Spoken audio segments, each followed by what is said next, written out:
Adam Swift Muganga yabadde omu ku bavuganya ku kifo ky'omubaka wa Lubaga South era yakutte kyakusatu oluvannyuma lw'akakiiko ebyokulonda okulangirira Eugenia Nassolo w'NUP.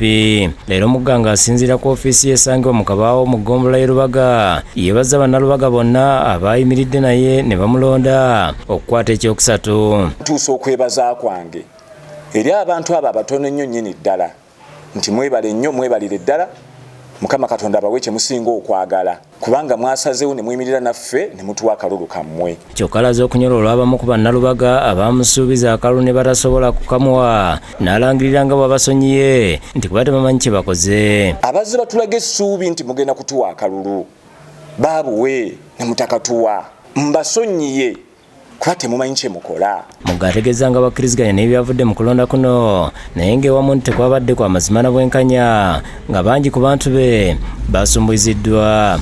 Bw'ati ayozayozeza Nassolo olw'okutuuka ku buwanguzi buno ng'amusabye okufaayo ennyo eri ebintu ebisoomooza bannalubaga. Njozaayoza eri mwannyinaze Honorable Nassolo Eugenia tukwegayiridde tuusa okusaba kwaffe ne betwadde tusuubiza bannalubaga obiteeke mu nkola. Wadde nga Mugga yawanguddwa agamba nti agenda kusigala ng'atuusa obuweereza eri bannalubaga ne NUP era n'alangirira nga bw'agenda okukomawo okuvuganya mu kalulu ka 2031. Ngenda kudda nvuganye 2031 kubanga bwenzize ngamba abalonzi bange nafuna calling okujja okusavinga bannalubaga ssebo. Bo bannakibiina ky'NRM e Kawempe North balaze obutali mativu n'ebyavudde mu kalulu mu kulangirirwa okwakoleddwa ku Lwomukaaga akulira ebyokulonda mu Kampala Rashid Asakya yalangiridde Elias Luimbazi Nalukoola ku buwanguzi Nambi Kyawakanya. Bano nga bakulembeddwamu bassente b'NRM e Kawempe okuli Yunus Nsubuga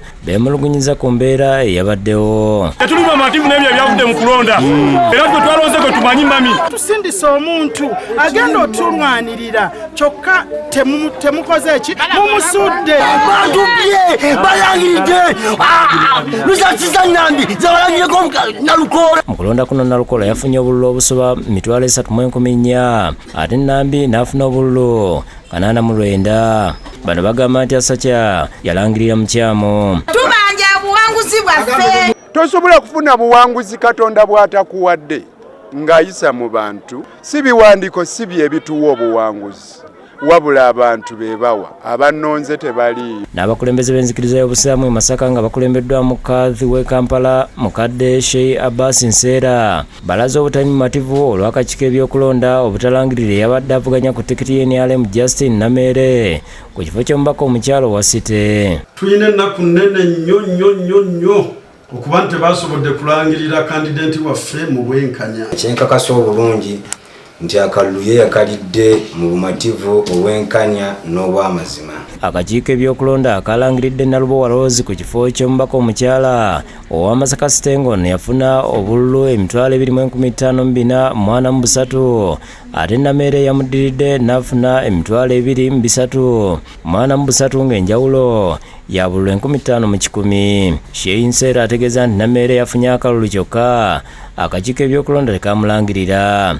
N'olwekyo tusaba ekitiibwa akulira ebyokulonda Simon Byabakama otunuze Elise George mu byavudde Masaka mu kulonda kwa Masaka City. Badde tusaba ng'era Mukama waffe Ssebo Pulezidenti wa Uganda oyingire mu nsonga yaffe. Niye muntu adatuka ku muntu wa bulijjo naye okuba nti ssaawa eno teyasobodde kuvayo kulangirwa mu butuufu. Akalulu ko twakamuwadde mu bwenkanya mu bujjufu era kyabadde kiri mu giraasi nga kirabika nti akalulu yakawangudde. Amyuka omwogezi w'akakiiko ebyokulonda Paul Bukenya mu kuwayamu naye ku ssimu ategeeza nti buli alina okwemulugunya amanye amakubo g'alina okuyitamu.